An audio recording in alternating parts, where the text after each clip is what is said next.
Creo que bueno, ya comenzó. Listo. Entonces, esta acción de tutela, como lo vamos a ver más adelante, cuando usted la presente, el juez tiene 10 días hábiles para resolverla.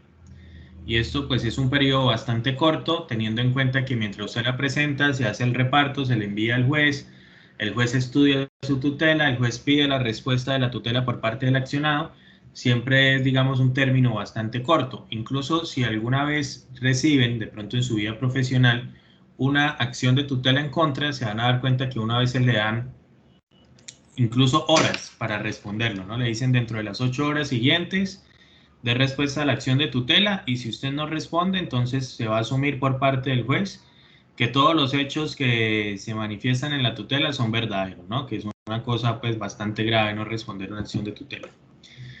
La acción de tutela, el procedimiento de la acción de tutela lo puede poner una misma persona o quien actúe a su nombre, ya vamos a profundizar un poco más en esto.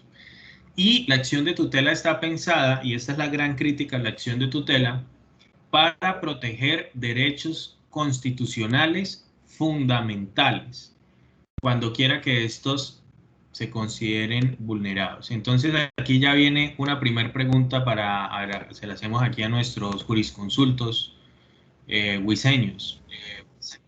¿Qué es un derecho fundamental?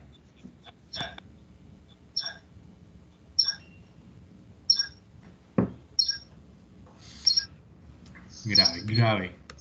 Y a uno, por favor. Profe, O pues, bueno, cualquiera buenos que me quiera días. responder. ¿Qué es un derecho fundamental? Pues un derecho fundamental no es lo que tenga relación directamente con bienes jurídicos de cada ciudadano. Escucho con mucho eco, no sé a quién. Creo que An- Andrés, ¿cómo me escucha ahí? Ay, ya, Andrés. ¿Sí me escucha bien? Sí, ya. Pueden No, participar por pues el chat también los yo tímidos. lo veo, yo lo Grave. veo como un derecho fundamental es prácticamente todo lo que tenga relación con un bien jurídico de cada ciudadano, Sí, eso es según verdad. la constitución política. Digamos que pues el bien jurídico mi bien jurídico, digamos, a la vida, pues es con relación al derecho a la vida, ¿no? Bien, Y ahí Andrés. pueden desglosar muchos más, incluso solamente del bien jurídico, la vida. Esa es una definición que encuadra dentro de lo que es un derecho fundamental, pero sigue siendo muy amplia. Cristian, Profe, buenas. ¿Me escuchan? sí, le escucho bien. Pues estoy haciendo un trámite por acá en el PC. Bueno, si mal no recuerdo, la jurisprudencia de la Corte Constitucional ha delimitado un poco el tema del derecho fundamental, estableciendo dos criterios específicos. Uno que esté inherentemente atado a la dignidad humana y otro que sea un derecho subjetivo, es decir, que pueda ser disfrutado. Y pues también está sujeto a la clasificación, sea constitucional, sea a través de la jurisprudencia constitucional, de lo que se considere como derecho fundamental. Bien. Jorge, luego Carlos. Bueno, además de todo lo que menciona Cristian, pues un derecho fundamental, como su nombre lo indica, es porque, o sea, es fundamental en tanto que goza de un máximo nivel o sea, de protección. Entonces, por ejemplo, estos son algunos derechos que también están relacionados porque son inalienables, o sea, no se le pueden quitar al sujeto, son inviolables, son irrenunciables, él no puede decir yo renuncio a este sujeto, y entonces en este mismo sentido de lo que decía Cristian, pues pertenecen a las personas por la dignidad.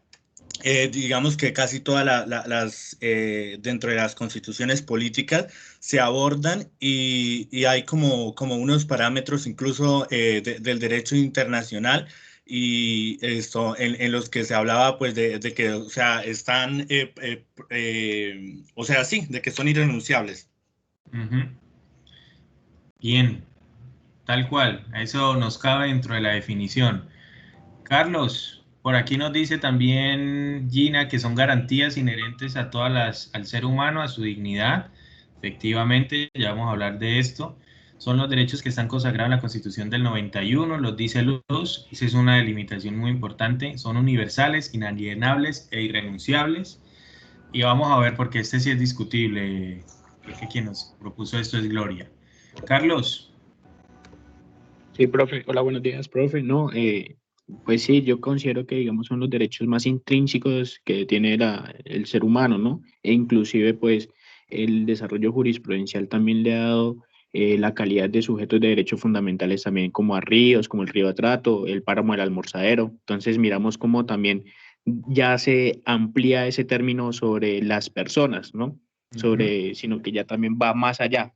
Entonces, sí, considero que son como esos derechos que yo creería que nacen también de la Declaración Universal de los Derechos Humanos. Creería que no sé si estaría bien o estaría mal, sino que como un punto de partida.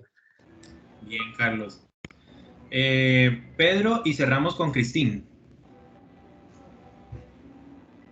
Buenas, pues además de, sería como, yo quería intervenir para adicionar lo que ya han dicho los compañeros, teniendo en cuenta los aportes previos, y es que los derechos fundamentales son inherentes, como ya lo vienen diciendo, a las condiciones de existencia mínima del ser humano, y además de ello, tienen una cierta utilidad para perpetuar la especie, la continuidad de la especie en unas ciertas condiciones dignas, ¿no?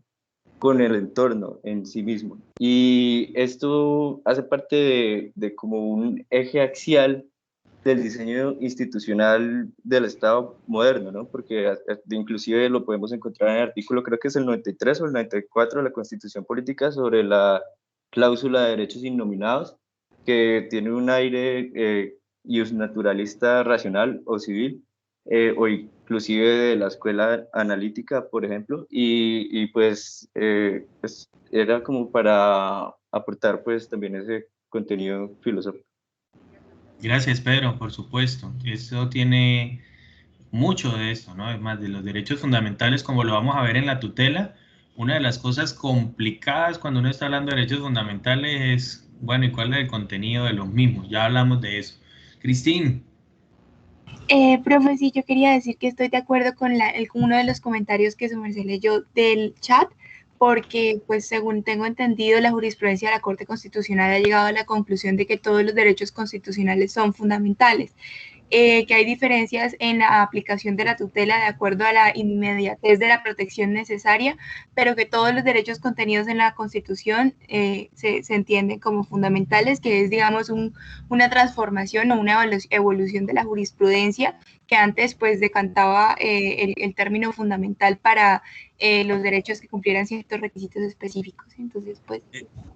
En conectividad con lo bueno, en relación con lo que dice ella, es que, o sea, por ejemplo, que ellas en una clase abordábamos eso y se señalaba que precisamente, o sea, en conectividad con algunos derechos, otros derechos también han pasado a ser fundamentales. Por ejemplo, el derecho a la vida, pero se habla del derecho a la salud. Entonces, el uno está relacionado con el otro y cuando hacemos ese relacionamiento de derechos, pues es muy difícil dejar como derechos por fuera de ese marco. Entonces, ya como que no hay esa delimitación que de algún momento, o sea, sí es, pues en términos teóricos y académicos a veces se sigue utilizando, pero antes eran como unos derechos que eran, como decía, los que estaban como en el primer lugar y otros que estaban como en el segundo lugar, pero hoy en día es muy difícil, señalábamos, establecer dicha, o sea, como desconexión.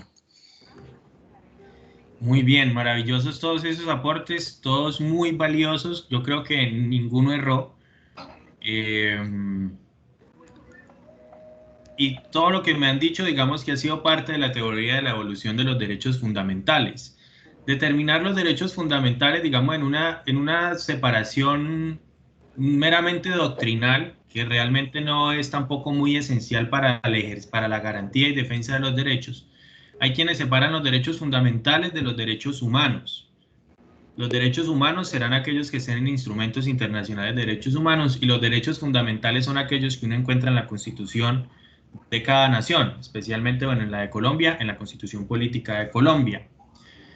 Y nosotros les voy a compartir por acá, seguramente ustedes lo conocen también. En Colombia en algún momento la doctrina constitucional o las líneas jurisprudenciales determinaban que la protección a través de acción de tutela de derechos fundamentales iba a estar limitada a los enunciados en este artículo 85, 11 vida, 13 igualdad, 23 derecho de petición, libre desarrollo de la personalidad, el trabajo en condiciones dignas está por aquí también. Ah, no, no está el 25, no. Pero sí está la familia, el debido proceso, 29, por ejemplo. Y entonces teníamos esta idea un poco de que estos eran los únicos derechos fundamentales que tenían aplicación inmediata.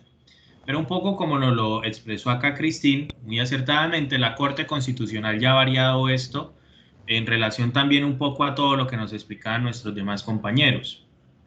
Y es que para la Corte Constitucional, los derechos que están consagrados en la Constitución Política se entienden como derechos fundamentales. Y a pesar de que nosotros tenemos este artículo que dice que estos son de protección inmediata, la Corte dijo que digamos, tuvo una variación en su postura, que antes decía estos son los únicos que se pueden proteger a través de tutela, y luego ha dicho, bueno, estos son enunciados, pero ahí no dice que ningún otro se pueda proteger. Y en esa medida, cualquier derecho constitucional gravemente afectado puede llegar a ser protegido a través de la acción de tutela. Y esto va a ser muy importante, además, porque no solamente los derechos constitucionales fundamentales propiamente establecidos en la Constitución como tales pueden llegar a ser protegidos a través de la acción de tutela, sino otros derechos que estén alrededor, que es lo que llaman la conexidad, ¿no? Un gran ejemplo, ya te doy la palabra, Gloria, un gran ejemplo de esto es que, por ejemplo, en la Constitución Política, ustedes no van a encontrar ningún artículo que diga que la salud es un derecho fundamental. Propiamente establecido que la salud no. Encuentran la vida, encuentran el derecho a la seguridad social. La Corte Constitucional desarrolló una teoría hace muchos años que era la conexidad. Y la conexidad es que a pesar de que un derecho no estuviera propiamente reconocido como fundamental, pero sí era esencial para otro derecho, como por ejemplo la relación que existe entre salud y vida, ese derecho también tenía que ser protegido en conexidad. Y esto nos va a servir mucho para el trabajo, porque puede que ustedes consideren que no ser acosado laboralmente no puede ser tutelado, pero si el acoso laboral puede llegar, por ejemplo, a constituir acciones graves contra la integridad personal y la salud de una persona, eventualmente una acción de tutela podría llegar a proceder. Lo mismo que en un despido. En ninguna parte encuentran que nadie pueda ser despedido o que los despidos se puedan atacar a través de tutelas. Pero si el despido llega a afectar otros derechos fundamentales como la dignidad, como el trabajo, como la no discriminación, ese despido puede llegar a ser atacado a través de una acción de tutela. Luego, la Corte ha venido desarrollando otras teorías y dice, mire, la salud, por ejemplo, termina siendo un derecho tan importante que lo vamos jurisprudencialmente a crear como un derecho fundamental autónomo. Y así, digamos, ha desarrollado muchos otros derechos, como por ejemplo el tema de matrimonio, en temas de aborto, en temas, bueno, que son bastante polémicos precisamente, y ha generado una teoría que se llama la de los derechos fundamentales autónomos, que prácticamente no están en la Constitución, pero si usted le echa una leída consciente se va a dar cuenta que son derechos también que propiamente se pueden derivar de la Constitución. Gloria y Jacqueline. Buenos días. ¿Me escuchan? Sí, te escuchamos. Bueno, esto precisamente acerca de esos derechos fundamentales por conexidad, estaba mirando en el año 92, la sentencia 571 creo que es, bueno, acá la Corte nos hablaba acerca de que esos derechos por conexidad, que aunque no son denominados como tal un derecho fundamental, se les da esa calificación en virtud de esa relación con otros derechos fundamentales, como le estaba socializando usted, profesor Diego, de forma que si no fueran protegidos de forma inmediata, ocasionaría la vulneración o amenaza esa garantía de los derechos.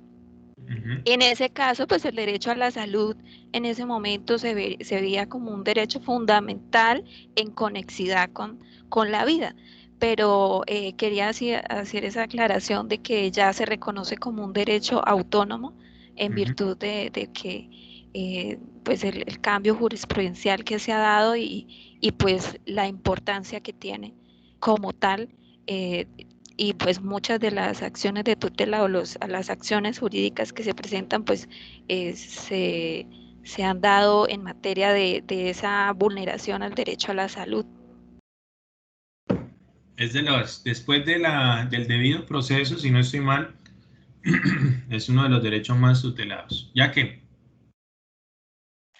Sí, profe, la situación es, por lo menos en lo que nos ha estado comentando y lo que le escuchamos a los compañeros, sí, definitivamente uno de los derechos que más sensibles en este tema, como el de la salud, pues todo nace a raíz de la cantidad de acciones de tutela que se debieron presentar o se han venido presentando, y fue cuando la Corte declaró el estado de cosas inconstitucionales con la sentencia 760 del 2008, donde se demostró que había una violación masiva y generalizada, en especial de ese derecho.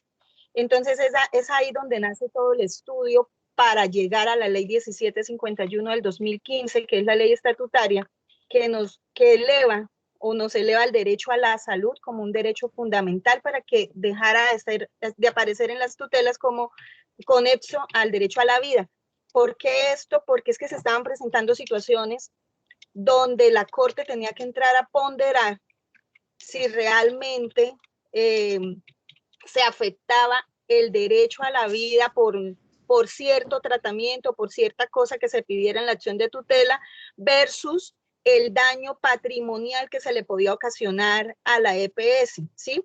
Y entonces entró en una situación donde estábamos preguntando cuánto vale la vida de una persona, cuánto vale, ¿sí? Cosa que es incuantificable, no se puede cuantificar, no alcanza todo el dinero del mundo para responder por la vida de un solo ser humano, ¿sí? Entonces, ahí pienso que fue una maravillosa decisión de la Corte de ese momento. Se creó precisamente la sala de revisión de la sentencia T7 del 2008, que a hoy hablando de la última presentación del año 2020, el presidente de la Corte saliente, el doctor Alberto, hablaba que de las 223,000 tutelas que se presentaron en el año 2019, el 80% de las tutelas tenían incumplimiento de los fallos, pero de ese 80% de las tutelas, el 60% eran acciones de tutela para proteger el derecho a la vida y a la salud, que no estaban cumpliéndose. Cosa que el nuevo presidente también coincidía en que se estaba mirando desde la Corte Constitucional, ya se hizo esa alerta, a pesar de que saben todo lo que está sucediendo en la realidad, hasta ahora hicieron esa alerta de cómo hacer para que no se requiera no un solo incidente de desacato, se deben presentar, yo creo que se presentan hasta 4 o 5 incidentes de desacato sobre el mismo fallo de tutela, suplicándole al señor juez que haga valer su fallo, su decisión. Entonces aquí en este tema de la ponderación me pareció maravilloso, porque es que un derecho tan importante como la salud, que afecta gravemente la vida, pues no puede ponderarse, lo digo desde mi punto de vista, desde mi pensamiento personal, no debería ponderarse en el momento de que si este medicamento que se le va a dar a la persona, esta tecnología que se le va a dar, entonces va a llevar a la ruina una EPS, cuando se sabe que esos son las entidades que tienen más, realmente generan más utilidades que cualquier otra, porque la salud es un buen negocio, y ellos no estarían al frente todavía de la salud si les estuviera dando pérdidas, solamente que por las barreras administrativas se le niegan esas tecnologías a las personas y terminan desgastando a la gente, como lo hablábamos anoche y como se comentaba anoche, que se presentan derechos de petición y no los responden completos para desgastar a las personas Y así sucede con la tutela, profe. Salen los fallos, se presenta el primer incidente de desacato, hay que presentar el segundo incidente y ya no está pasando nada. Entonces, esa es una alerta en este momento, por lo menos en el tema de salud, que es lo que manejo, que estamos viendo que no nos están sirviendo, realmente no está siendo efectivo los fallos de tutela ni los incidentes de desacato. Ya estamos directamente con las denuncias ante la Fiscalía y con el cuarto poder público, ¿no, profe? Porque es lo único que ayuda realmente, el cuarto poder a presionar.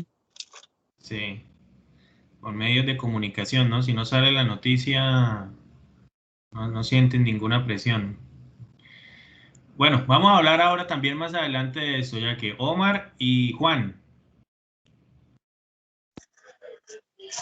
Buenos días a todos los presentes. Bueno, yo creería que sobre el tema de lo que comentaba Jacqueline, de que la tutela en salud es la más referenciada, es porque desde la concepción de la misma Ley 100 se concibió la salud no como un derecho, sino como un negocio. Entonces, desde ese concepto que las EPS y IPS aplican teoría económica del derecho, creo que todos aquí la conocemos, y generan esa negación de derecho, aún sabiendo que es una obligación de las EPS. Y como bien lo acotaba Jacqueline, eso genera un desgaste en el paciente, en el usuario, que muchos ni siquiera reclaman, otros comienzan la reclamación y no la terminan.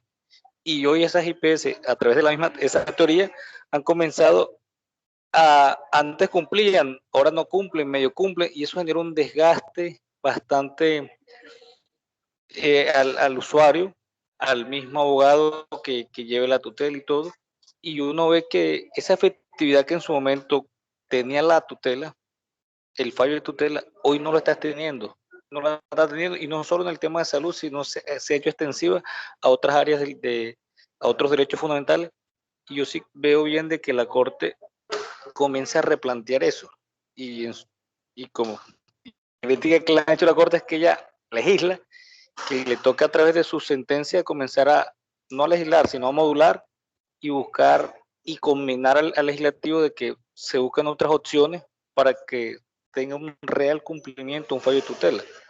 Porque antes, cuando se tenía un fallo de tutela, decía, tengo el derecho ya. No, ahora tengo el fallo de tutela y voy a rogar a ver si me cumple. Es solo el primer paso ahora.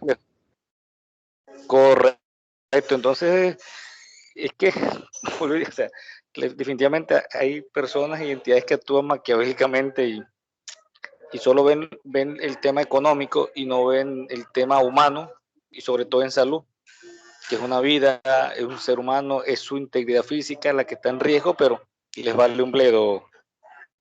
Bueno, ya sé que más adelante, en todo caso, aquí quienes serán jueces y jueces de la República, que son nuestros estudiantes, precisamente, ojalá escuchen estas quejas desde ya. ¿Quién más tenemos por aquí pendiente? Veo otra mano levantada, creo que está la de Jorge y Carlos. Bueno, yo creo que eran intervenciones pasadas o quieren intervenir.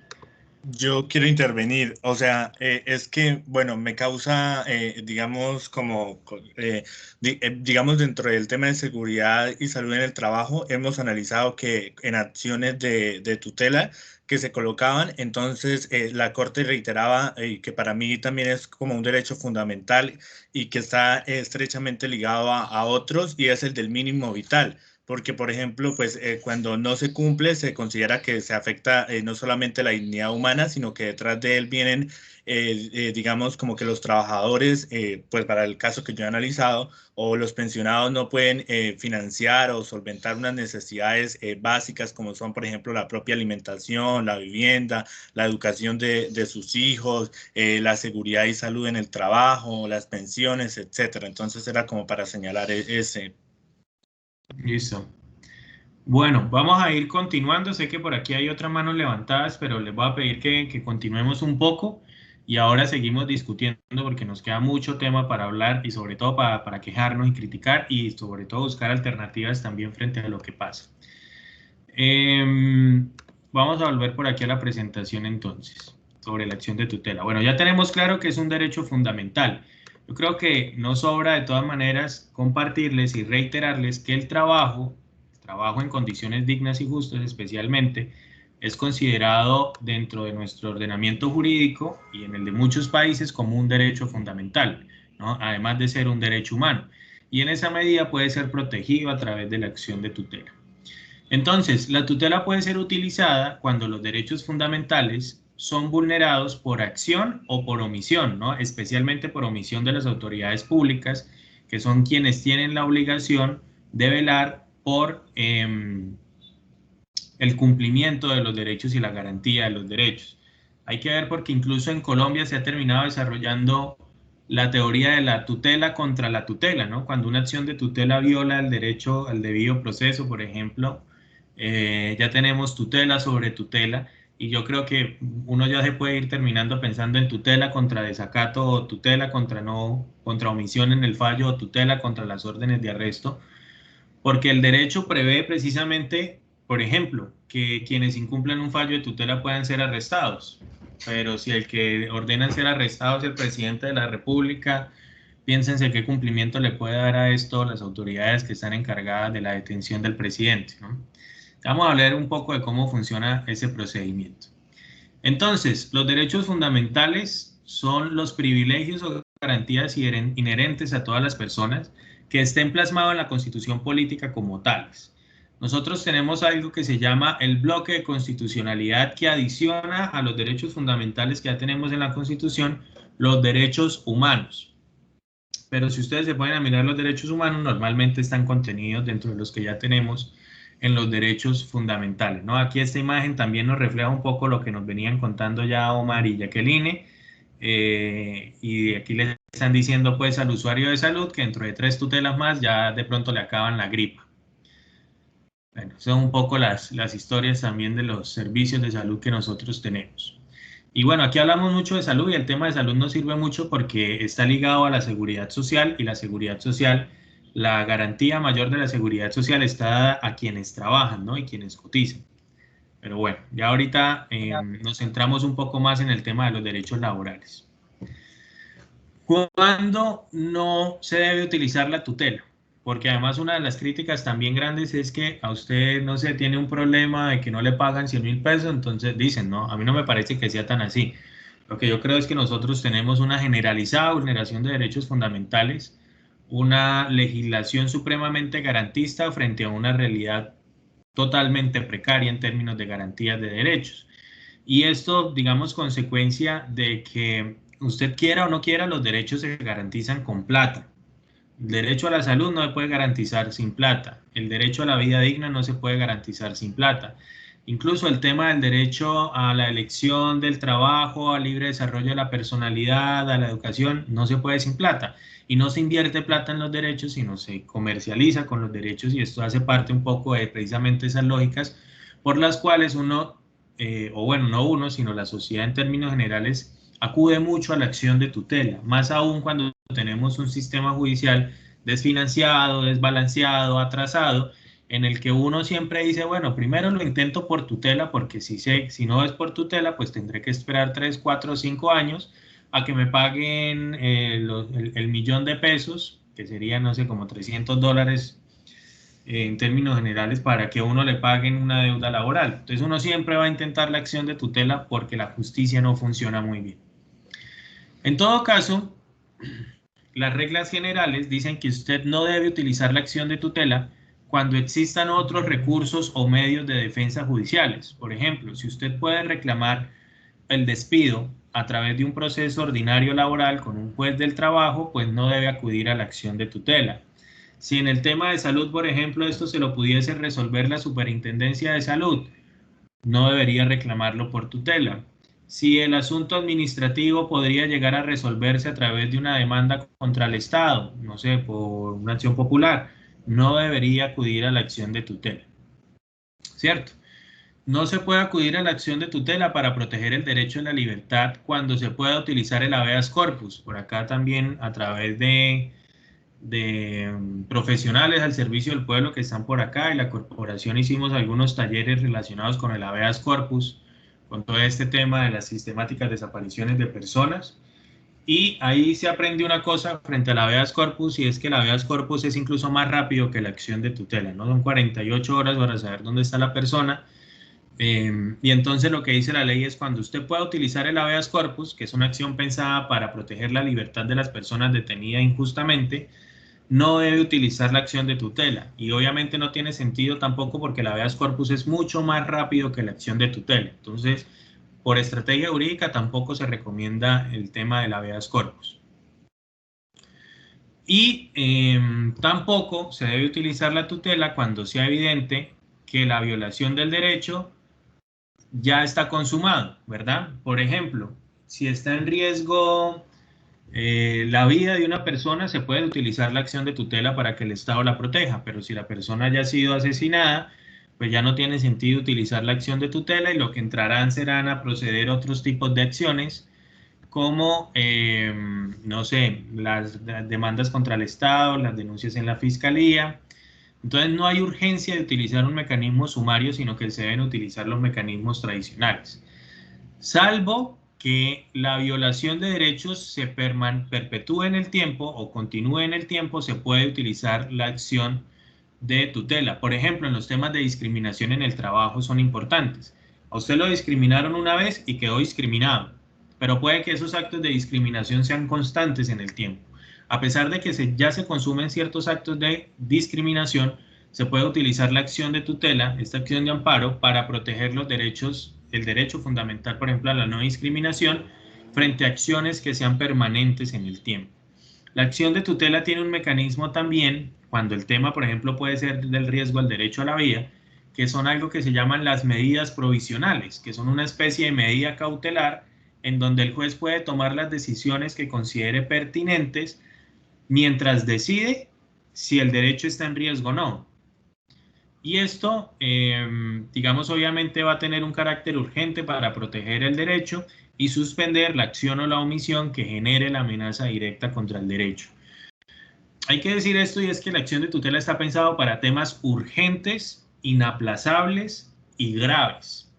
Y si uno en una acción de tutela no logra demostrar que el tema es urgente, necesario, que es grave, que es inaplazable, probablemente la acción de tutela vaya a ser rechazada bajo este numeral primero que tenemos acá, y es que pueden existir otros recursos para usted reclamar la defensa judicial del derecho que considera vulnerado.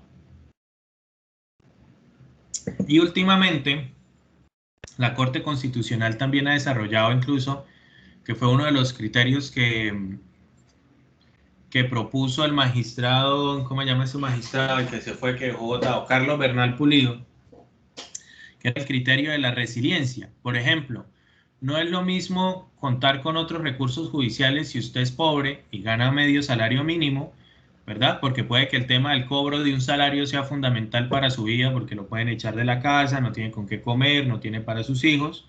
No es lo mismo que alguien reclame que sea pobre a que usted esté reclamando el salario porque no le han pagado los últimos 10 millones de pesos del último mes, pero usted ha trabajado, no sé, 20 años seguidos y tiene un capital pues importante, ingresos con que sostenerse, tiene la capacidad de esperar un proceso judicial, ¿verdad? Esto va a ser importante frente a estos análisis también. Se llaman ahora el criterio de resiliencia, que no sé qué tanta carrera realmente profundamente ha hecho en la Corte, pero que yo lo he visto por ahí en cierta jurisprudencia.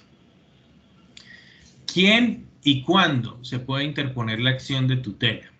Entonces, hay una cosa que los abogados que estamos acostumbrados a hablar grandilocuentemente, yo tengo la sospecha que es para cobrar un poco más, entre más enrede, más cobra, porque el otro no entiende menos.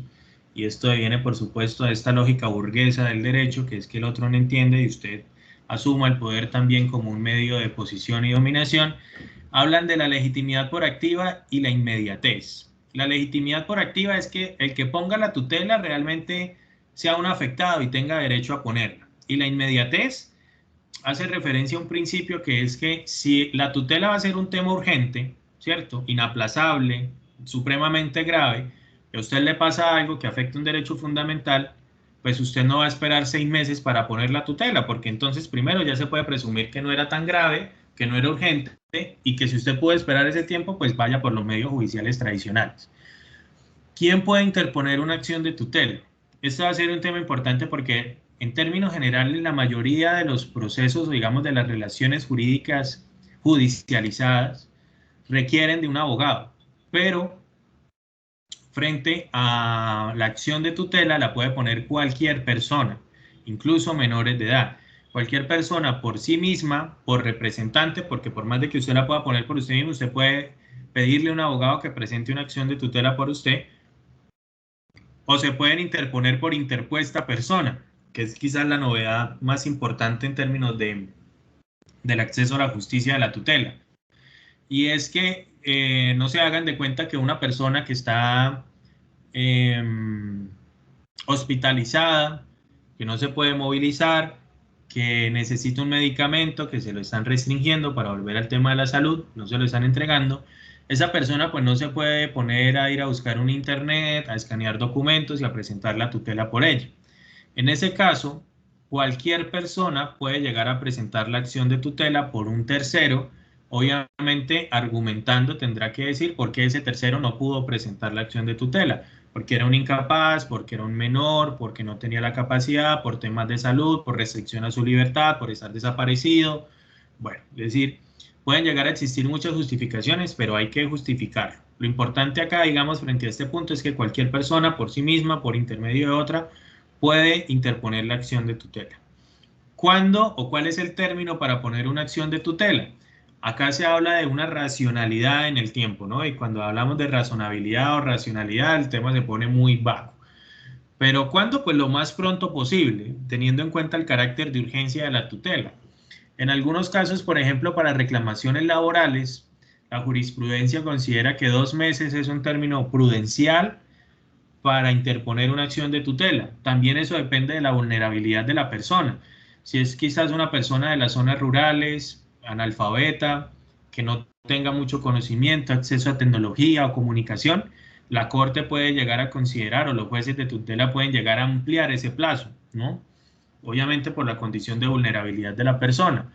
Pero si es una persona, digamos, que tiene todas las posibilidades de hacerlo, no sé, que es incluso un profesional, un abogado, que quiere interponer acción de tutela y la pone a los 6 meses o a los 3 meses de determinada situación de vulneración de su derecho, le van a atacar fuertemente el tema de que espere para poner la acción de tutela, porque se supone que la tutela es para temas urgentes, inaplazables y graves, ¿no? Entonces esto un poco se castiga también en la acción de tutela cuando se deja transcurrir tiempo frente al asunto. Los requisitos de forma de la tutela. Digamos, esto es lo que establece el decreto, y aquí vamos también a hablar un poco más adelante de esto. Primero, hay que decir contra quién va la tutela, ¿no? Tiene que haber una autoridad pública o el representante de un órgano, incluso esto se puede presentar contra particulares, que violan o amenazan el derecho fundamental. Usted tiene que decir quién es esa persona que le está violando el derecho para que el juez pueda ordenar y especialmente permitir el derecho a la defensa de esa persona. En la solicitud de una tutela se debe explicar con la mayor claridad posible cuáles son las acciones u omisiones que motivan la acción de tutela que usted está presentando, el derecho que se considera violado o amenazado, el nombre de la autoridad pública si fuera posible, o el órgano o autor de la amenaza o el agravio, y la descripción de las circunstancias relevantes para decidir la solicitud. Tiene que contener el nombre y el lugar de la residencia del solicitante para que le puedan notificar especialmente. Esto ya ha cambiado mucho con el tema de lo digital, porque uno pone un correo electrónico y al correo electrónico le están llegando. Incluso ahora las tutelas se radican por medios virtuales, lo que ha hecho también mucho más económico la presentación de las acciones de tutela, que usted no tenga que parar allá en el palacio con las 4 carpetas, que le digan por ahí que tiene que llevar la pita, aunque hay que decir que en Bucaramanga nunca llegaron a ese extremo, pero había lugares en los que le decían que si usted no llevaba la pita, tenía que volver a traer la pita para amarrar los expedientes. No será indispensable citar una norma constitucional infringida siempre que se determine claramente el derecho violado o amenazado. En todo caso, el tutelante deberá juramentar por los mismos hechos y derechos que no ha presentado una acción de tutela. Estos son los requisitos formales de la acción de tutela. Fíjense que es un tema de una informalidad alta. incluso no exige, pues, como lo estábamos viendo, una argumentación jurídica, y uno podría, por ejemplo, llegar a considerar, a ver, díganme ustedes, según esos términos, digamos, que se presentan acá, uno podría hacer esto. 19 de junio del 2021. Señor juez de tutela. A ver, vamos a ponerlo acá. Diego López, identificado con tarjeta de identidad 900223, no sé, bueno, unos números acá. Presento acción de tutela. ¿Contra quién la presentamos? A ver, den ideas. El Ministerio de Trabajo. Contra el Ministerio del Trabajo.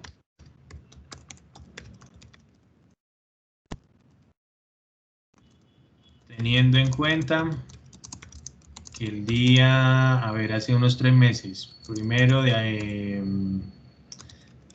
marzo del 2021, presenté derecho de petición para preguntar si era legal que siendo un niño de 12 años tuviera que trabajar en la venta de artículos navideños el año pasado por 12 horas diarias, Listo. Entonces, fíjense que los requisitos que nos están pidiendo en la tutela es que hay que dirigirla contra una autoridad pública o el representante de un órgano que presuntamente violó o amenazó un derecho fundamental. En la solicitud se debe expresar con la mayor claridad la acción o omisión que motiva. Acá lo estamos haciendo, ¿cierto? Estamos diciendo no me contestó un derecho de petición. El nombre de la autoridad pública ya es suficiente con relacionarlo con que sea el Ministerio del Trabajo. El órgano o autor de la amenaza y la descripción de las demás circunstancias relevantes. Aquí pusimos las fechas y estamos diciendo que hasta la presente no se ha dado respuesta.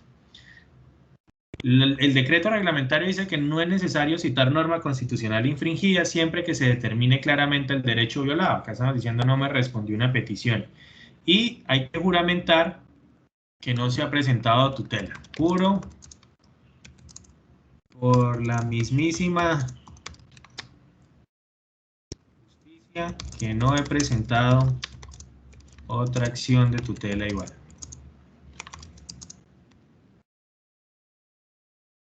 Notificaciones, diplomado, derecho laboral, Luis. Le falta el anexo, el derecho de petición. Muy bien. Prueba. Copia de la petición.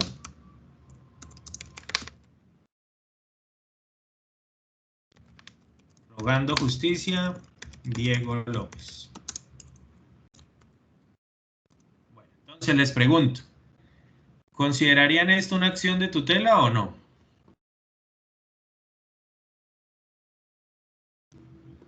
¿Qué dice? Sí. Diría que sí.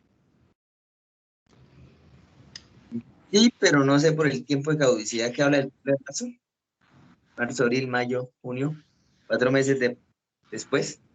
Ese es un análisis interesante, pero fíjese que es una vulneración constante en el tiempo, ¿no? Que es una de las excepciones que vimos. No, y quizás el niño pues no tuvo acceso también para presentar ese... ¿Podrían decirnos sacar la norma? Podrían decirnos que debido a como usted presentó el derecho de petición el 1 de marzo del 2021, pues ¿cuánto tiempo tiene para una contestación el derecho de petición? Creo que son 15 días hábiles, ¿no? Bueno, digamos, muy interesante esa crítica y es a tener en cuenta, por supuesto. ¿Puede él, siendo menor de edad, a pesar de que tiene un representante legal que son sus padres, presentar la acción de tutela? Sí, profe, el decreto 2591 dice que lo pueden presentar los menores de edad.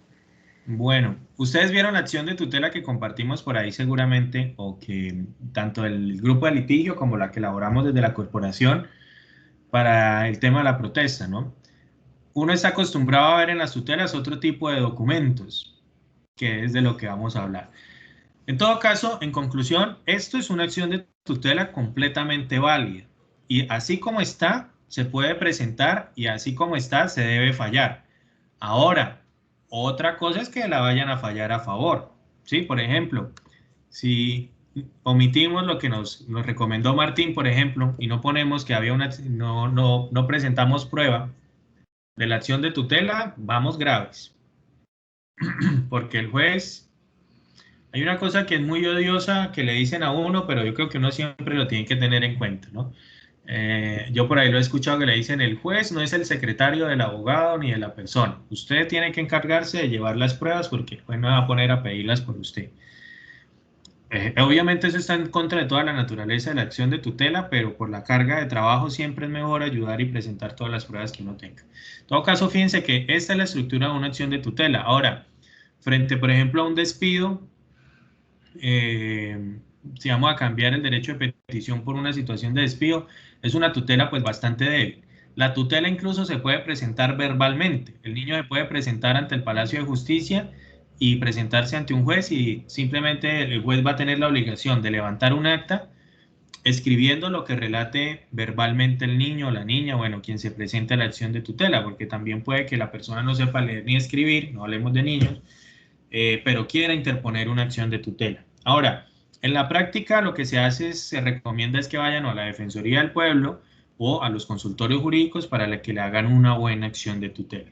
Pero en términos formales, esta es una acción de amparo que debería por lo menos ser tramitada y estudiada así como va.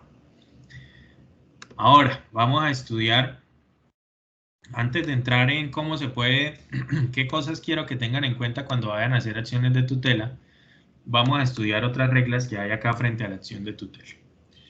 El cumplimiento del fallo. Digamos que se puso esta acción de tutela y el juez dijo: sí, aquí no le respondieron el derecho de petición al chino. Al chino les decimos aquí a los niños, quienes no son por aquí de Santander, les decimos chinos, también chuecos. Entiendo que chueco por la vez que tiene los pies torcidos, pero aquí les decimos así. Entonces el chino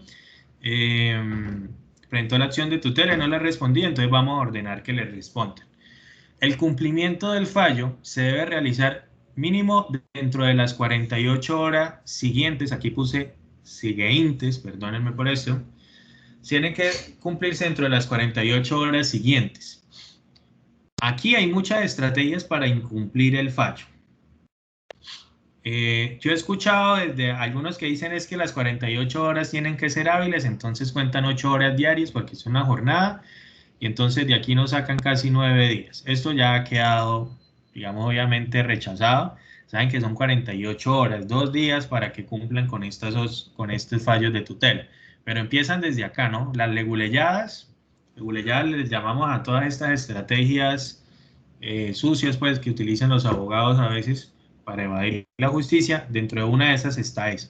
Es decir, que estas 48 cuentan con: es que yo mi jornada laboral son de 8 horas diarias acá en la alcaldía, entonces eso lo puedo responder dentro de mucho tiempo. Esto no es así. Estas son 48 horas que transcurren desde la notificación del fallo.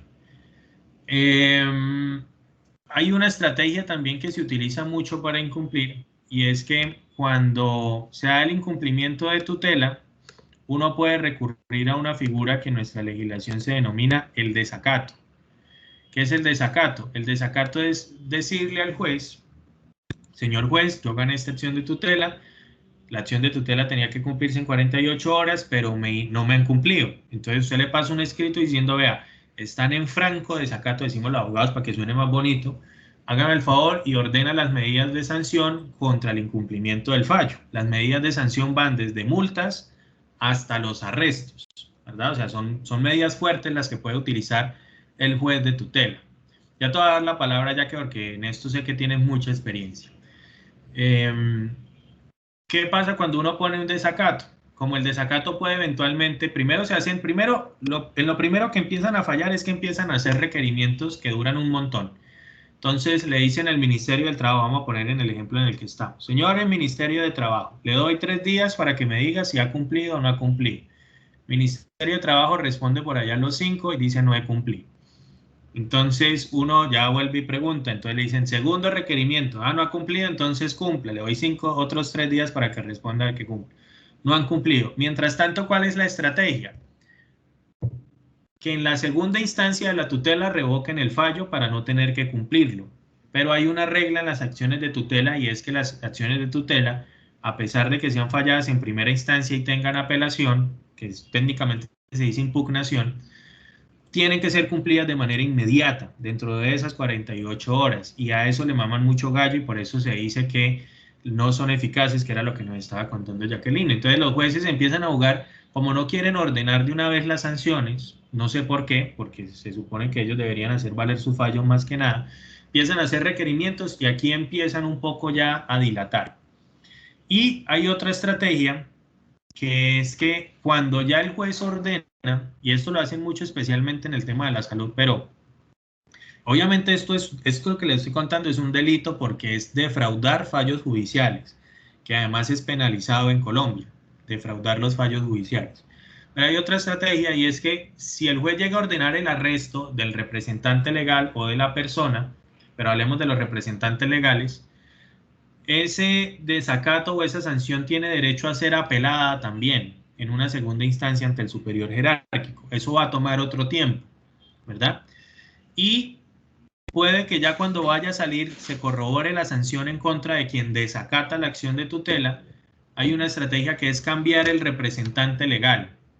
Y cuando cambian el representante legal, usted como titular del derecho tiene que volver a comenzar el desacato.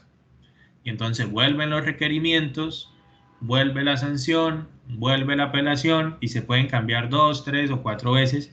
Y los jueces no han hecho mucho realmente frente a esta estrategia sucia de incumplimiento.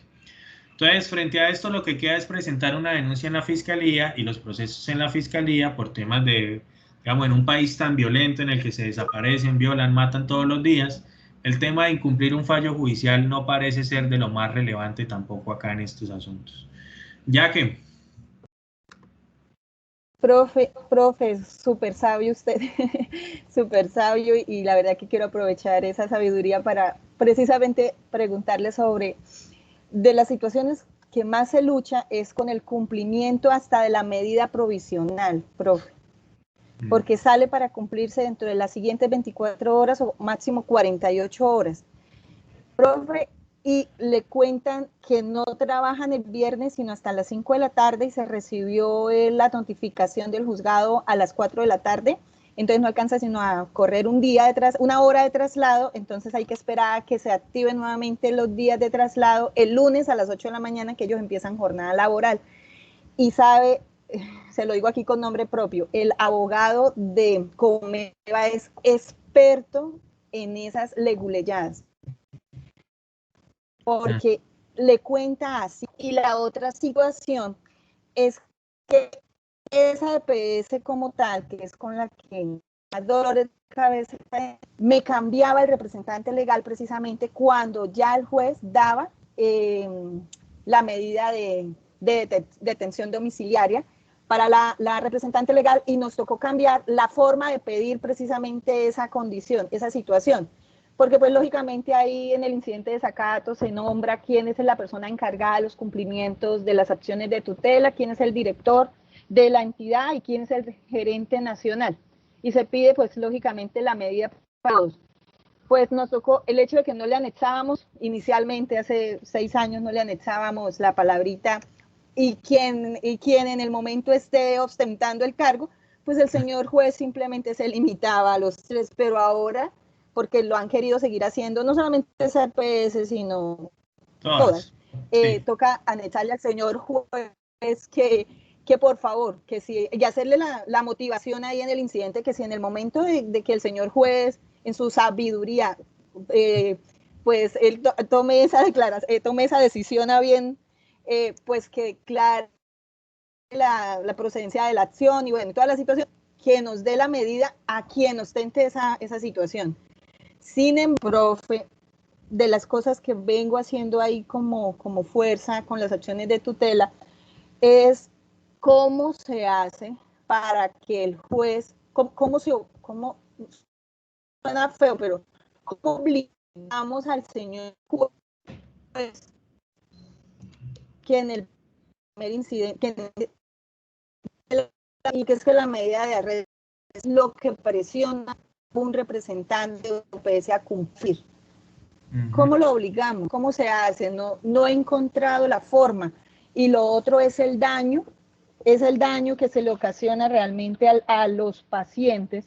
Y pues he estado promoviendo el artículo 29, bueno, se me olvidó ahorita, el de la sanción económica también, el del daño, y lo he estado promoviendo ahí en la de tutela. De todos modos le digo al señor juez los daños que se le está acrecentando a la familia, bueno, toda la situación, y pido que se condene a la EPS también a esos perjuicios, pero pues hasta ahora no me ha prosperado nada. Sin embargo, pues lo seguiré intentando, pero es en un incidente de desacato, ¿cómo obligo al señor juez, en el buen sentido, a que dé de una vez el arresto para esas personas?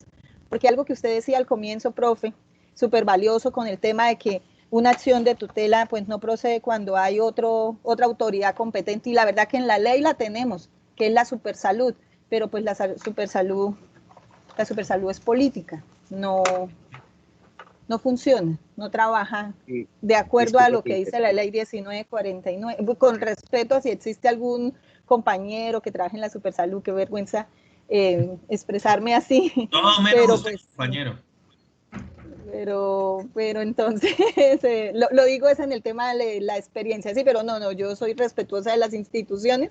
Sin embargo, pues en lo que se ve en la práctica, la Supersalud no ha generado realmente el desarrollo de sus obligaciones, para lo cual fue con la ley 1943 o 49 que se le dio en el año antepasado, esos dientes afilados que dice el Estado, el gobierno, que le daban a la Supersalud para actuar, realmente no los hemos visto. Entonces, pues mi pregunta con todo esto que le conté es para que usted me oriente, ¿cómo hago para obligar al juez a que me dé la medida de cárcel? Vale, Jackie. Voy a darle la palabra a Juliet y ahí seguimos conversando. Ya te digo qué pienso yo. Juliet.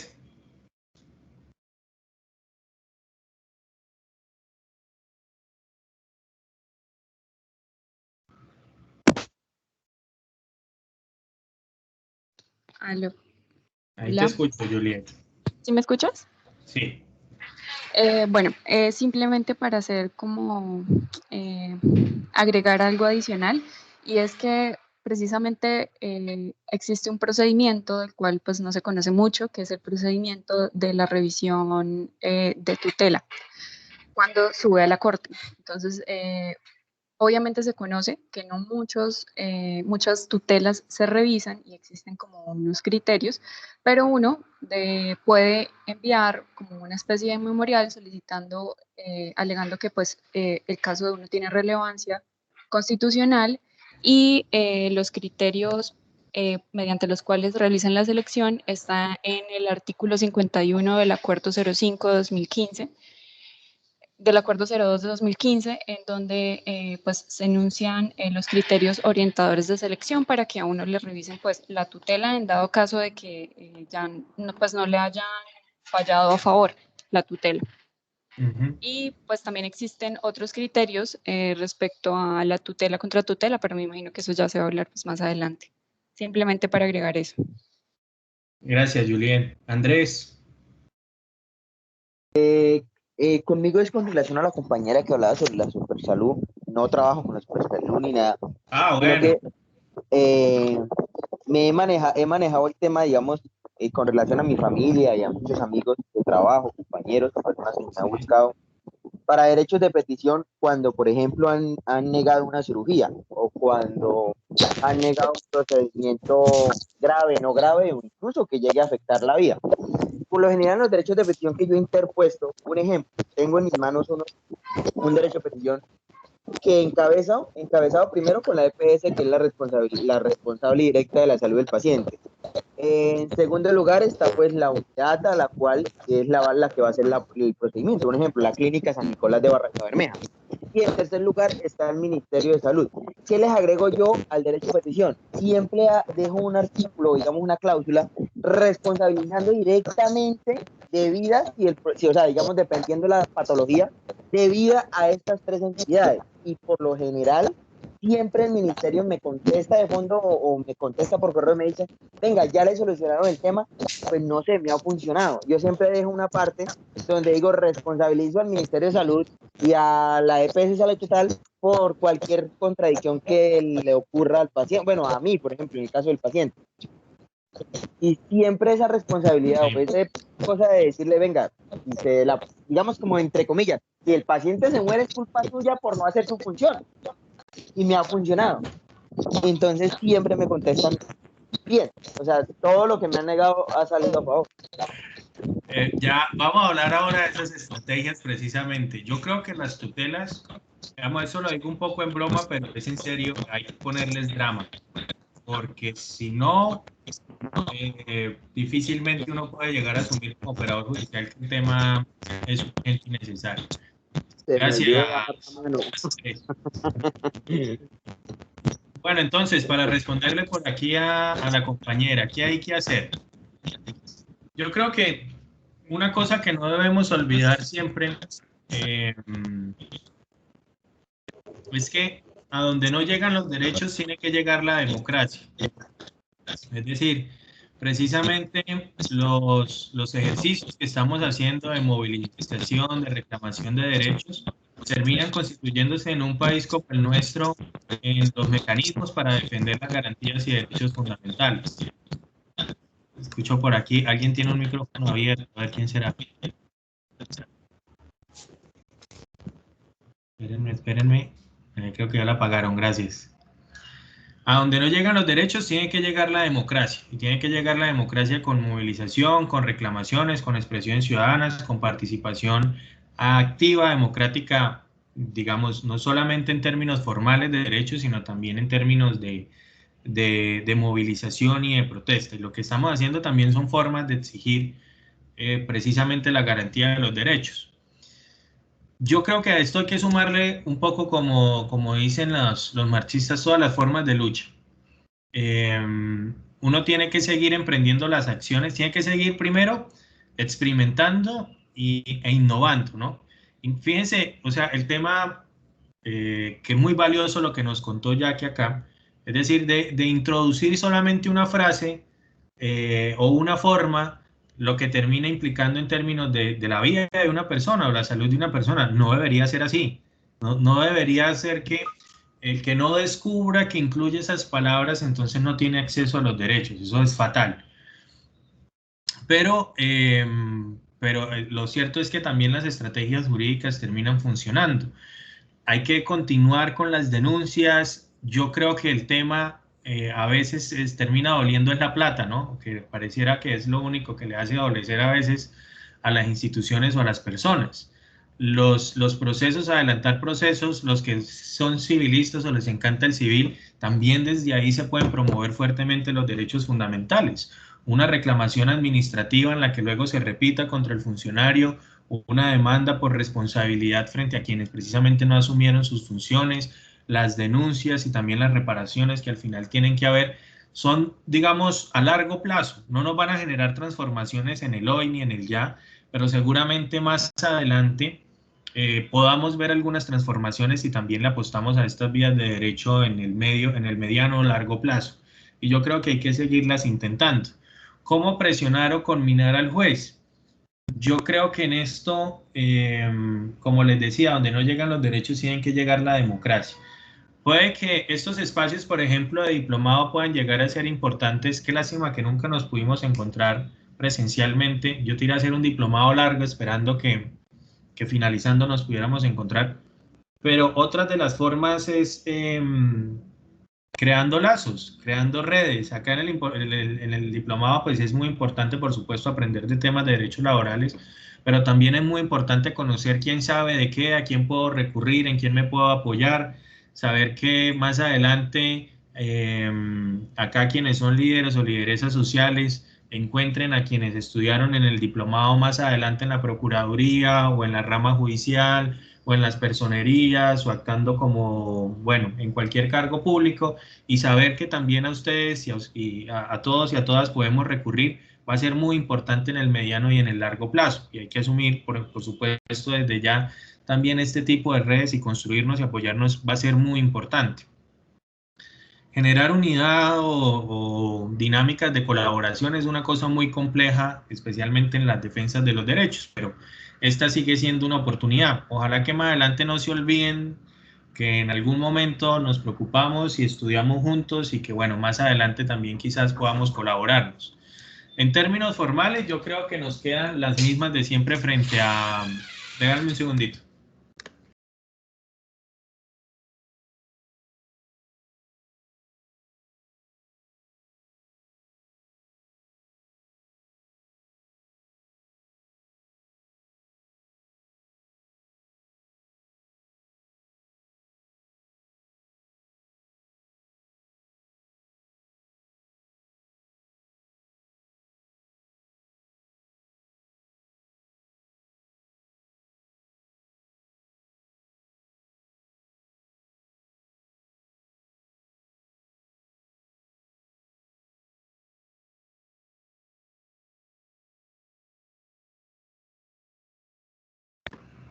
Listo, discúlpenme. Habrá que accionar también, yo creo que en alguna oportunidad contra los jueces, pero habrá que buscar espacios. Yo creo que, por ejemplo, desde los espacios académicos también se incide, ¿no? Es decir, si permanentemente quienes litigan también insisten en esa postura, en algún momento tendrá que generar algún efecto.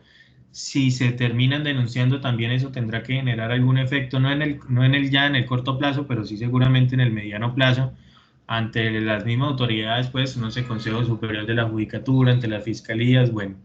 Y nos tenemos que apropiar, pues, de nuestra concepción de los derechos y confiar en nuestra concepción también de la justicia. Porque a veces, digamos, el tema de que afuera el incumplimiento de los derechos sea tan sistematizado, a veces uno como que duda si es que uno está tan perdido realmente en lo que considera que es justo o a lo que se tiene derecho, y uno tiene que tener también cierta postura fuerte frente a su propia concepción de justicia, si no otros se la terminan imponiendo en esto. Pero yo creo que en el ya es bien complicado, lo único que nos queda no es fallecer y seguir intentándolo frente a estos temas. Les iba a hablar también de los términos, creo que ya por aquí se los había contado. La acción de tutela tiene que ser fallada en 10 días desde que se presenta. Yo he visto algunos casos por ahí también en el que los jueces como que le corren un poquito el cuerpo a esto. Yo, por ejemplo, presenté una acción de tutela hace poco por un comparendo que me hicieron en el marco de las movilizaciones, y el juez que conoció la tutela dijo que él no era competente porque era un juez de mayor rango de competente. El juez de mayor rango dijo que él no era competente sino el que la había recibido, y tuvo que ir a dirimirse en el Tribunal Superior, y la acción de tutela fue fallada en cerca de 15 días, por fuera del término. Yo creo que esto podría ser eventualmente denunciado y demás, pero hay que tener en cuenta, pues, también, digamos, en esto unos asuntos, unos criterios de racionalidad, ¿no? No es lo mismo una tutela que falla, no sé, dos días tarde, que no debería ser así ni siquiera, a una que dure, no sé, una semana, 5 días adicionales en el término que se debe fallar. Los desacatos, que en algún momento se debatió qué término tenían para fallarse, ya la Corte Constitucional también ha dicho, vea, si el término de la tutela son 10 días, el del desacato tienen que ser el mismo término. Y el fallo de la impugnación de la tutela también tiene los mismos términos. Juegan en estos términos de 10 días en 10 días. Quizás a veces en los que son más demorados es en el de la impugnación de la tutela, cuando la apelan, ¿cierto? La revisa el superior jerárquico, porque dice, bueno, usted la apeló, pero a mí no me lo mandaron sino hasta dentro de 3 días. Y es un poco el desgaste del que hablaba aquí Jacqueline, ¿no? El sistema, una de las formas de represión duras que hay contra la gente en los sistemas jurídicos es la espera, poner a esperar las personas como una forma de represión. Gina.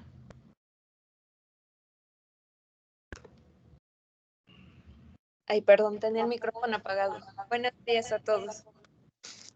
Hola Gina, ¿cómo te va? Muy bien, gracias, profe. ¿Y ustedes? Espero que todos bien por allá. Bueno, a mí me causa un poquito de confusión este tema porque aquí en el amparo pues es un poco diferente, me parece. Aquí tenemos el amparo que también es para la defensa de derechos humanos o derechos fundamentales, pero se divide en dos, el directo y el indirecto. Entonces, no sé si allá haya una forma parecida. Por ¿Cuándo ejemplo, es directo y cuándo es indirecto, Gina? el directo aquí es cuando se hace de conocimiento inmediato al tribunal colegiado o en su caso a la Suprema Corte para sentencias definitivas, laudos o resoluciones.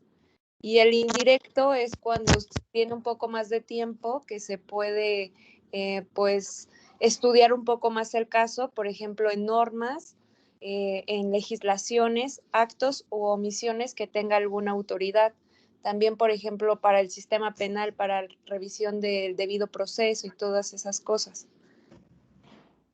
Bueno, digamos que en ese sentido nosotros solamente tendríamos la vía directa, pero digamos a diferencia de lo que tú me cuentas, nosotros tenemos unas reglas de competencias, entonces más que todo depende de si es una autoridad pública de un rango alto. Por ejemplo, si accionas una acción de tutela o de amparo, que en este caso, como te digo, solamente tenemos esta vía directa, y es contra el presidente de la República, lo tendrá que conocer un tribunal superior, ¿cierto? Que tiene un rango alto, pues, y que es el que revisa las decisiones de otros jueces inferiores. Pero si lo pones, no sé, contra el alcalde municipal, ya no lo va a conocer un tribunal superior, sino un juez municipal o un juez del circuito. Y esas decisiones pueden ser revisadas. Incluso nosotros tuvimos modificaciones para que las altas cortes no tuvieran la posibilidad de pronunciarse, sino muy excepcionalmente sobre algunos casos en temas de seguridad en las acciones de tutela o de amparo, pues. Ok, muy bien. Sí, pues es que me quedaba como que esa duda. También, por ejemplo, ayer con el derecho de petición, nosotros también obviamente lo tenemos en la Constitución, pero también lo que aquí en México se maneja mucho y ha funcionado muy bien es la transparencia y rendición de cuentas, que por portales tú puedes preguntar y ahí hay términos más específicos y todo es muy fácil, no se necesita ni un abogado ni nada. Tú puedes también pues hacer revisiones y todo esto de las respuestas, pero pues bueno, creo que esa era un poquito mi duda y ya me queda claro. Vale, Gina, qué bueno. Gracias. Listo, vamos entonces a ir continuando. Les voy a contar ahora unas últimas estrategias frente a la tutela. Y esto, digamos que no lo van a encontrar en ningún manual, es por ahí un poco más de la experiencia. Digamos de lo que uno ha podido por ahí ganar frente a las acciones de tutela. Yo lo llamo así, esto es quizás lo más antiacadémico, no es muy técnico, pero las tutelas tienen que ser dramáticas. Yo recomiendo mucho esto, especialmente si por aquí hay quienes hayan hecho sus prácticas para abogados en los juzgados, normalmente son quienes responden o las proyectan, ¿no? Proyectan las tutelas. Las tutelas las revisan personas, no las revisa hasta ahora un software, ¿no? Hay propuestas para esto. Entonces uno puede incidir también en la persona que está leyendo la acción de tutela. Yo no recomiendo, por más de que pueda llegar a ser un lenguaje muy elaborado, decir una acción de tutela, que el incumplimiento de las obligaciones contractuales de la contraparte está generando un trastorno en los derechos. Es cierto, digamos, puede ser así, pero una acción de tutela tiene que ser un tema de gravedad, de urgencia, ¿verdad? Yo plantearía, señor juez, el que no me hayan pagado el salario está generando que literalmente tenga hambre en este momento, que mis hijos no puedan comer, no los estoy pudiendo mandar al colegio, ya me amenazaron de echarme de la casa y no tengo con qué pagar si no me pagan el salario. Por lo tanto, señor juez, yo necesito de manera urgente que usted intervenga en nombre de Dios y de la justicia y por el amor de lo que usted más quiera en mis derechos fundamentales. Yo por la experiencia he visto que el factor humano cuenta mucho en los fallos de tutela. No le estoy diciendo pues que necesariamente lo tengan que hacer una telenovela acá y que tampoco pues digamos exageren en términos de las situaciones, pero si uno está utilizando una tutela es porque es una situación dramática, tiene que ser una situación de urgencia y de gravedad que precisamente esté afectando un derecho fundamental, ¿no? Y uno tiene que demostrar por qué es que no se puede esperar frente a la utilización de otros mecanismos o acciones judiciales y por qué está recurriendo a la acción de tutela. Y en esto, en los temas de la salud, también hay que plantearlos así. Un poco por aquí, como nos decía Andrés, uno tiene que decir, vea, es que en sus manos, no sé, bueno, como les digo, ¿no? Aquí un poco en exageraciones. Eso que está quedando grabado y me preocupa, pero bueno, les cuento el chisme. Uno puede, yo he visto opciones de tutela en las que dice, puede que esté mi vida en sus manos. Y si alguien que está leyendo, que también es una persona, que seguramente es un abogado, que está leyendo las pruebas y está viendo la situación, obviamente va a tener seguramente cierta incidencia en esto. Si ustedes no logran demostrar, digamos, el punto realmente acá es, si no se logra demostrar la urgencia y la gravedad en la acción de tutela, la acción de tutela va a perder fuerza frente a la situación que usted está pidiendo de amparo. Hay otro asunto que es muy complejo en las acciones de tutela, y que uno, digamos, hay un latinazo, eso es cuando que uno dice para que la gente sepa que uno sabe de derecho, entonces empieza a hablar raro para que nadie le entienda, y así, cuando nadie entiende, entonces dicen, a este de saber qué es el iura novit curia. ¿Sí? Quiere decir que los jueces saben de derecho, usted no necesita decirle porque supone que ellos saben, pero uno no debe confiarse tanto de eso. Y uno tiene que, si usted tuviera que responder la tutela, Martín, y estuviera llorando, seguramente yo tendría más posibilidades de que me la fallara a favor. El tema del iura novit curia, que es que el juez conoce el derecho, a mí me parece que hay que apoyar.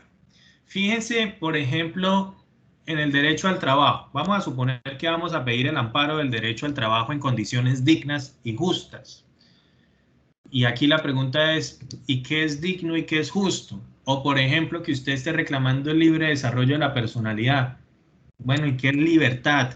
O que usted esté reclamando, por ejemplo, como está consagrado en la Constitución, la seguridad social es un derecho fundamental.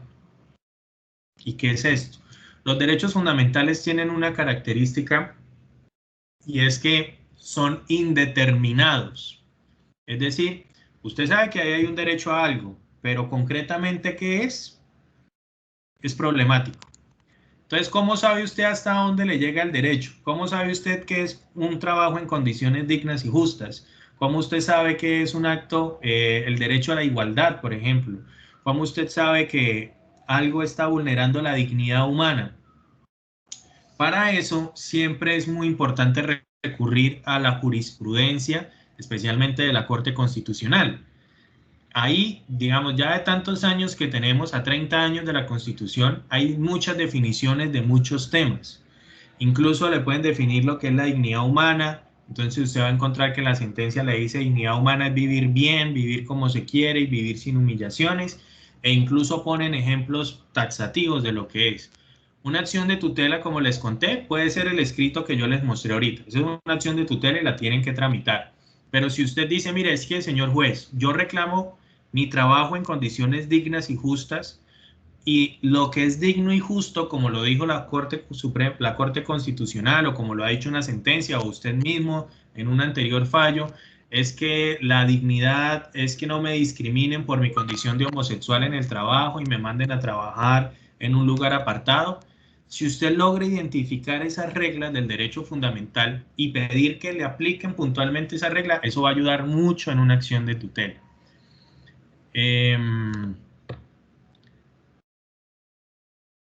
Por aquí nos comenta Gloria, como cuando vas de urgencia a la clínica, si no te ven que te va a morir, te dejan esperando hasta que te mueras. Algo así con la tutela. Yo creo que un poco sí, ¿no? Digamos, quienes acceden a los derechos y a la justicia normalmente son quienes pelean y reclaman por ellos. No sé si Gina quiere volver a intervenir o fue la intervención anterior, y si no, tiene la palabra David.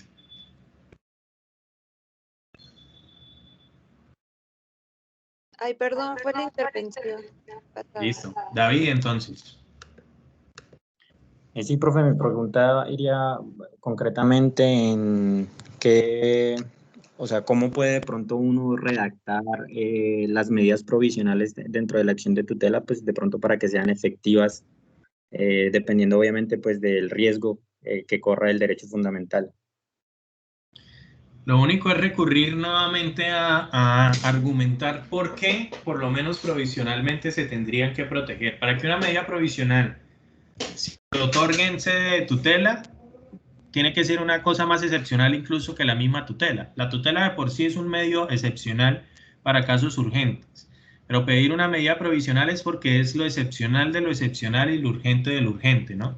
Y usted tiene que explicar por qué no se pueden esperar 10 días a que el juez resuelva, y esto por supuesto va a tener relación con derechos que de no protegerse inmediatamente pueden llegar a tener consecuencias desastrosas. El tema de la vida, quizás el tema de la libertad también, que son temas sensibles.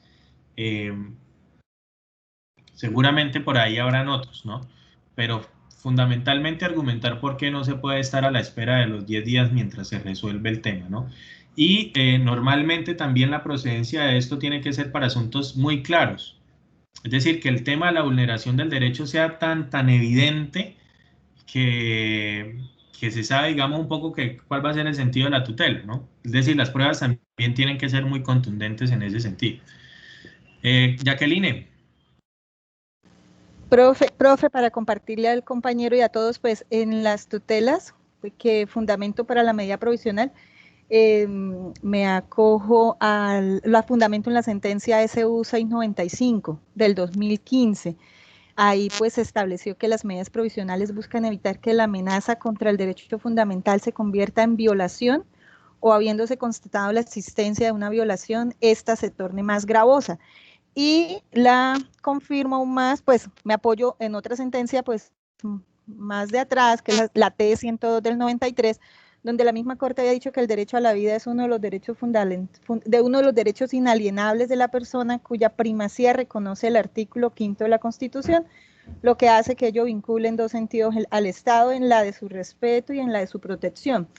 Cuando hago la tutela, después de identificar, pues, el juez después de enunciarla al juez de reparto, qué tipo de acción voy a colocar, contra qué derechos, mi accionante y quién es el accionado, y presento la persona, pues ahí mismo coloco la medida provisional, como que sea lo primero que encuentre el señor juez.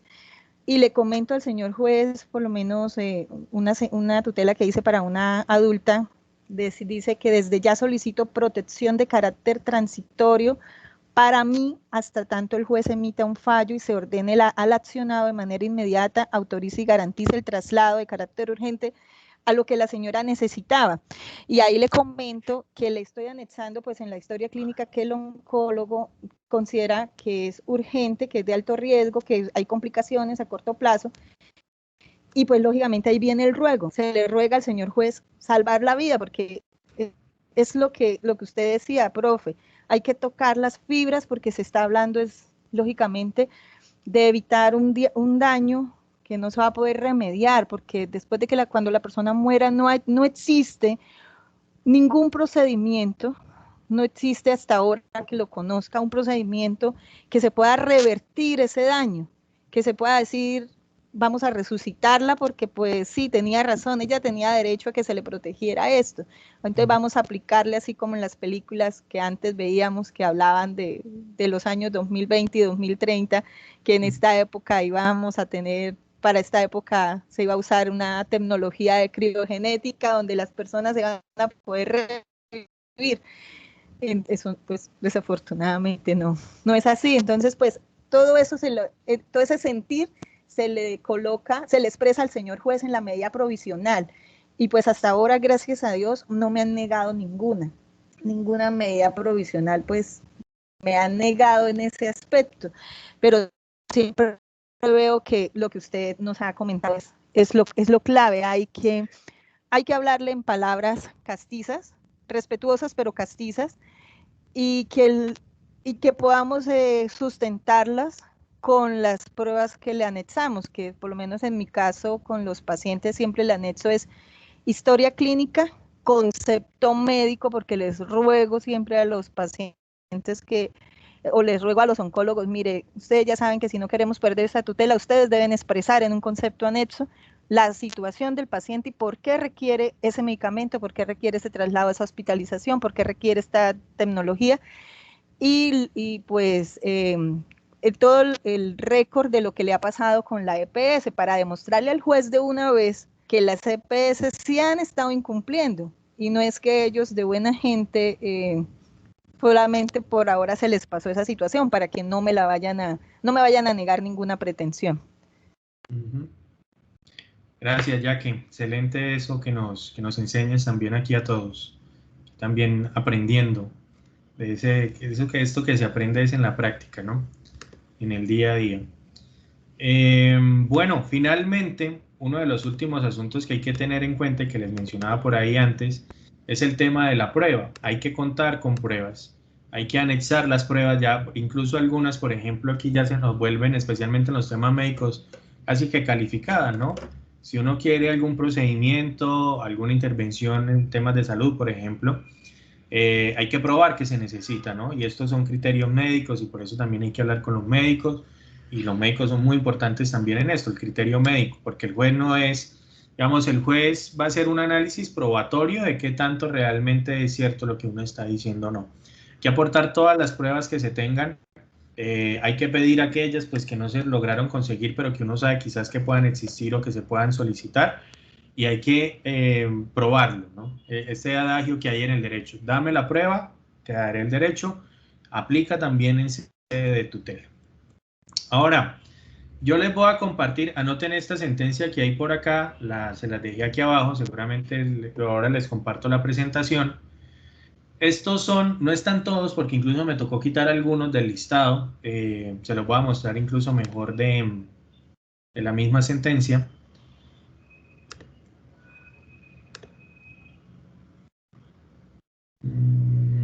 Denme un segundo.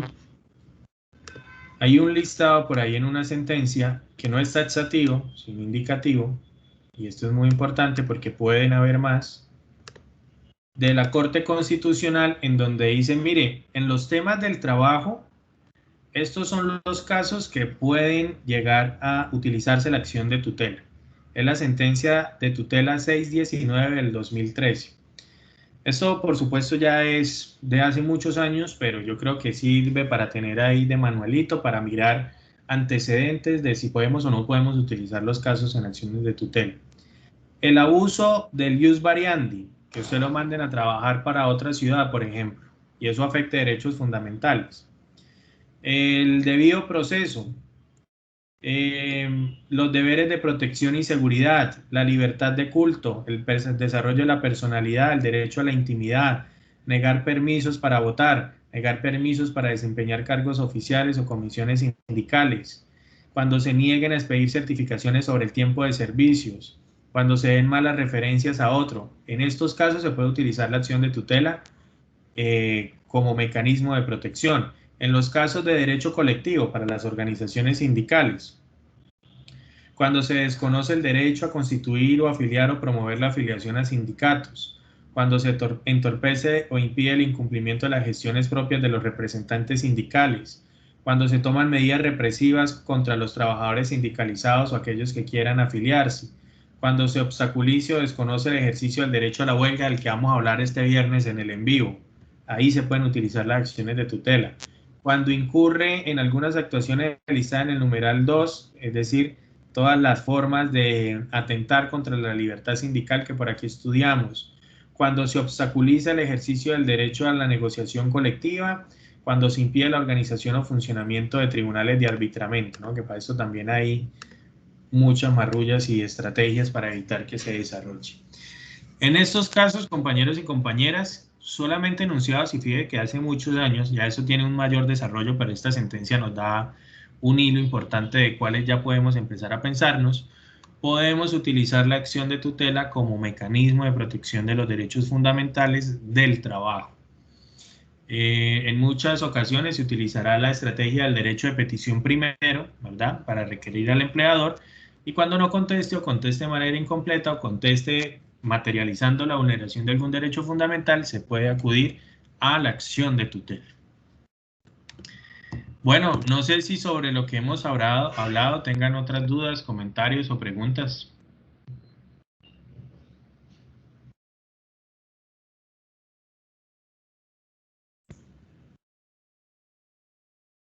Les escucho.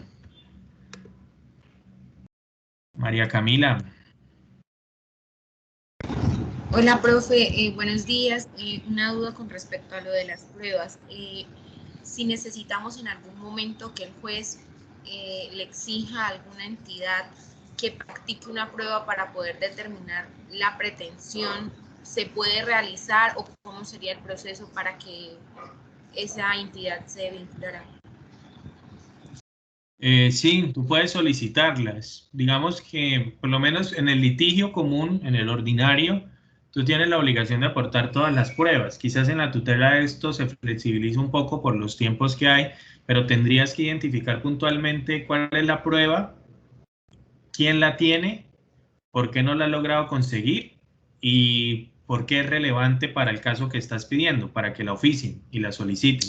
No tienen que tener también una carga de argumentación, ¿no? No puedes decir, le solicito que le pida que el juez oficie la entrega del listado de los capitanes de la policía para las protestas. No hay que decir a quién se le está pidiendo, por qué se le está pidiendo, por qué no la has logrado conseguir y por qué es relevante para el marco de los derechos que estás pidiendo que sean amparados en la acción de tutela.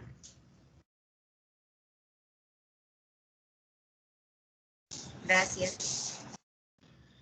Bueno, con gusto. Bueno, si no hay más dudas o comentarios, vamos a parar